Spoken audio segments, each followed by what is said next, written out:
اعوذ باللہ من الشیطان الرجیم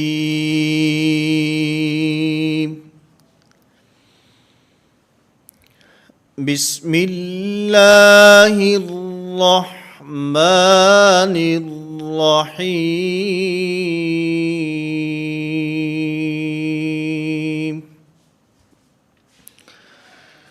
نورانی قاعدہ کی تختی نمبر 4، حرکات کا بیان۔ تختی نمبر 4 میں جن حروف کو بیان کیا گیا ہے، ان حروف کی ترتیب مخارج کے اعتبار سے ہے۔ اس تختی میں کل 15 مخارج بیان کیے گئے ہیں، اور پہلا مخرج جوف دہن، آخری مخرج خیشوم یعنی ناک کا بانسا، اس طرح 29 حروف تہجی، 29 حروف ہجا، 29 حروف مفردات کے کل 17 مخرج ہیں۔ اور مخارج کی یہ ترتیب صعودی کہلاتی ہے۔ صعود بمعنی چڑھنے کے، مخارج بھی نیچے سے شروع ہوتے ہیں اور اوپر کی طرف جاتے ہیں۔ حلق سے شروع ہوتے ہیں اور پھر اوپر زبان، پھر دانت، اور پھر آخر میں ہونٹ، اور آخری جو مخرج ہے خیشوم وہ ناک پر جا کر ختم ہو جاتا ہے۔ تو اس طرح یہ کل 17 مخارج ہیں۔ ان مخارج کو سمجھنے سے پہلے جو چند ایک باتیں ضروری ہیں وہ پہلے سمجھ لیں۔ ان میں ایک تو دانتوں کے نام ہیں۔ ہر انسان کے منہ میں 32 دانت ہوتے ہیں۔ بچپن میں اس سے کم بھی ہوتے ہیں۔ زیادہ سے زیادہ دانتوں کی تعداد عرف عام کے اعتبار سے 32 ہوتی ہے۔ کبھی ایسا بھی ہوتا ہے کہ بعضوں کے 32 سے اوپر بھی چلے جاتے ہیں۔ عام طور پر جو دانتوں کی تعداد ہے وہ 32 ہے۔ اور پھر اس میں عرف میں ہمارے ہاں جو کہا جاتا ہے اس میں یہی ہے کہ دانتوں کی تعداد وہ 32 ہے۔ اور قراء کی اصطلاح میں دانتوں کی تعداد 12 ہے اور داڑھوں کی تعداد 20 ہے۔ تو اس طرح 20 داڑھیں اور 12 دانت، یہ کل مل کر 32 بنتے ہیں۔ اور اس کو کسی شاعر نے ایک خوبصورت شعر کے اندر بند کیا ہے تعداد دانتوں کی کل 30 اور 2، ثنایا ہیں 4 اور رباعی ہیں 2 ہیں انیاب 4 باقی رہے 20، کہتے ہیں قراء اضراس انہی کو۔ ضواحک ہیں 4 اور طواحن ہیں 12، نواجز بھی ہیں ان کے بازو میں 2 تو یہ دانتوں کے ناموں کو بیان کیا گیا ہے۔ تھوڑی سی اس کی تفصیل آپ سمجھ لیں۔ یہ ثنایا 4 دانت ہیں۔ سامنے کے 4 دانتوں کو ثنایا کہا جاتا ہے۔ ان میں اوپر کے 2 دانت ان کو ثنایا علیا، اور نیچے کے 2 دانت ان کو ثنایا سفلا کہا جاتا ہے۔ ثنایا کے ساتھ 4 دانت اور ہیں، اوپر نیچے دائیں اور بائیں۔ ان 4 دانتوں کو رباعی کہا جاتا ہے۔ یہ را کے زبر کے ساتھ ہے، رباعی نہیں، رباعی۔ رباعی کے ساتھ 4 دانت اور ہیں، اوپر نیچے دائیں اور بائیں۔ ان کو انیاب کہا جاتا ہے۔ 4 ثنایا، 4 رباعی اور 4 انیاب، یہ کل 12 دانت ہیں۔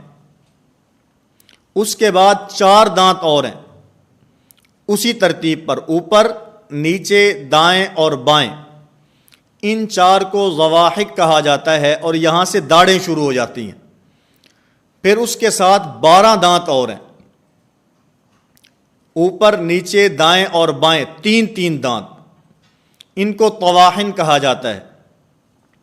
پھر اس کے بعد بالکل اخیر میں 4 دانت اور ہیں، ایک اوپر دائیں، ایک اوپر بائیں، اسی طرح ایک نیچے دائیں اور ایک نیچے بائیں۔ یہ 4 دانت، یہ 4 داڑھیں، ان کو نواجذ کہا جاتا ہے۔ تو یہ کل 32 ہیں، ان میں 12 دانت ہیں اور 20 داڑیں ہیں۔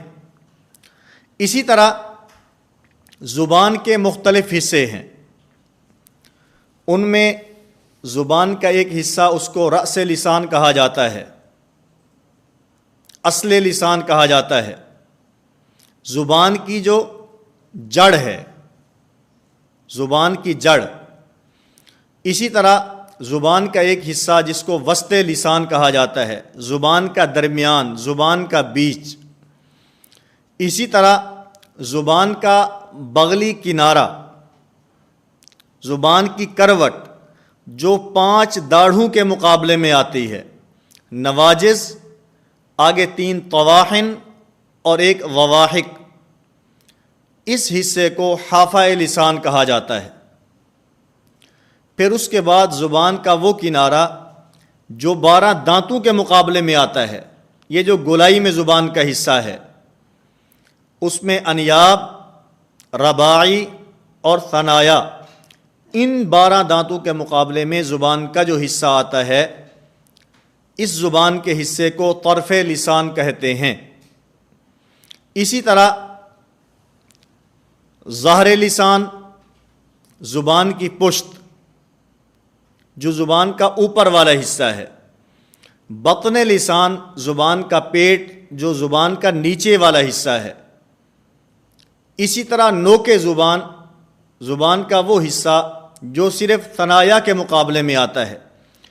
تو یہ زبان کے مختلف نام اور اسی طرح دانتوں کے مختلف نام میں نے آپ حضرات کی خدمت میں پیش کیے، اس لیے کہ جب ہم نے آگے چل کر حروف کے مخارج کو پڑھنا ہے تو ان کے اندر دانتوں اور زبان کا تعلق ہے۔ اس لیے آج کا سبق بہت اہم ہے۔ اگر آپ حضرات پوری توجہ اور دھیان کے ساتھ دانتوں کے نام اور اسی طرح زبان کے یہ جو مختلف حصے ہیں ان کو سمجھ لیں، ان کو یاد کر لیں، تو آگے حروف کے مخارج سمجھنے میں بہت آسانی ہوگی۔ چوتھی تختی، اس کے اندر حرکات کو بیان کیا گیا ہے۔ حرکات کل 3 ہیں، زبر، زیر اور پیش۔ زبر کہتے ہیں حرف کے اوپر ترچھی لکیر کو، زیر کہتے ہیں حرف کے نیچے ترچھی لکیر کو۔ اگر یہ ترچھی لکیر حرف کے اوپر ہو تو اس کو زبر کہتے ہیں، اور اگر یہی ترچھی لکیر حرف کے نیچے ہو تو اس کو زیر کہتے ہیں۔ اور پیش کہتے ہیں یہ حرف کے اوپر مڑا ہوا، یہ پیش ہوتا ہے۔ اور پھر حرکات کی تختی میں حرکات کو زیادہ لمبا نہیں کرنا، اور اسی طرح حرکات کو ادا کرتے ہوئے جھٹکا نہ لگے۔ عموماً یہ 2 غلطیاں پائی جاتی ہیں۔ بچہ حرف پڑھ رہا ہے، مثلا پہلا حرف حمزہ زبر آ، حمزہ زیر ای، حمزہ پیش او، لمبا نہیں کرنا۔ اور دوسری غلطی حمزہ زبر ا، حمزہ زیر ای، حمزہ پیش او، اس کو جھٹکا بھی نہیں دینا، نارمل انداز میں اس کو ادا کرنا ہے۔ حمزہ زبر آ، حمزہ زیر ای، حمزہ پیش او، اس طرح جھٹکا بھی نہ لگے اور اسی طرح یہ حرف اور اس کی حرکت لمبی بھی نہ ہو۔ اور پھر ایک بات اور یہاں سمجھ لیں اس تختی کے شروع میں جو پہلا حرف ہے وہ الف ہے، لیکن ہر وہ الف جس کے اوپر کوئی حرکت آ جائے یا ہر وہ الف جس کے اوپر سکون کی علامت آ جائے وہ الف نہیں رہتا بلکہ وہ حمزہ بن جاتا ہے۔ اس لیے ہم نے تختی نمبر 2 کے اندر پڑھا تھا کہ حمزہ کبھی الف کی شکل میں آتا ہے، کبھی واو کی شکل میں آتا ہے اور کبھی یا کی شکل میں آتا ہے۔ تو یہ تختی نمبر 4 ہے، اس میں حرکات کو بیان کیا گیا ہے۔ میں نے گزشتہ اسباق میں آپ کی خدمت میں نورانی قاعدے کا خلاصہ بیان کیا تھا کہ اس کے اندر 4 چیزوں کو بیان کیا گیا ہے۔ نمبر 1 حروف کی پہچان، نمبر 2 حرکات کی پہچان، نمبر 3 علامات کی پہچان اور نمبر 4 حروف، حرکات اور علامات کی مشق۔ تو یہ 4 چیزیں ہیں۔ اس میں پہلی 3 تختیوں میں ہم نے حروف کی پہچان کی ہے، مختلف طریقوں سے مختلف شکلیں حروف کی بیان کی گئی ہیں، اور یہاں تختی نمبر 4 سے حرکات کی پہچان شروع ہونے والی ہے، اور یہ چوتھی تختی جو ہے یہ مخارج کے اعتبار سے ہے۔ اس لیے ہم اگلے سبق کے اندر مخارج پڑھیں گے کہ کون سا حرف کون سی جگہ سے نکلتا ہے، کیونکہ جب تک حرف کو اپنی جگہ سے ادا نہ کیا جائے اس وقت تک حرف کی ادائیگی درست نہیں ہوتی، اور بسا اوقات ایک حرف دوسرے حرف سے بدل جاتا ہے۔ گزشتہ اسباق کی طرح اس سبق کے آخر میں بھی میں آپ حضرات کی خدمت میں سورۃ الاخلاص کی تلاوت پیش کرتا ہوں تاکہ ہم اس کے مطابق تلاوت کرتے ہوئے، مشق کرتے ہوئے حروف کو صحیح اپنے مخارج سے ادا کر سکیں، اور مخارج کے ساتھ ساتھ ہم نے صفات کا بھی خیال رکھنا ہے، موٹے حروف کو موٹا پڑھنا ہے اور باریک حروف کو باریک پڑھنا ہے۔ اعوذ باللہ من الشیطان الرجیم،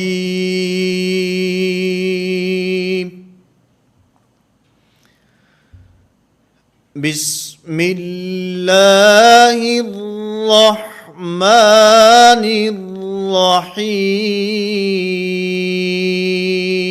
الرحیم،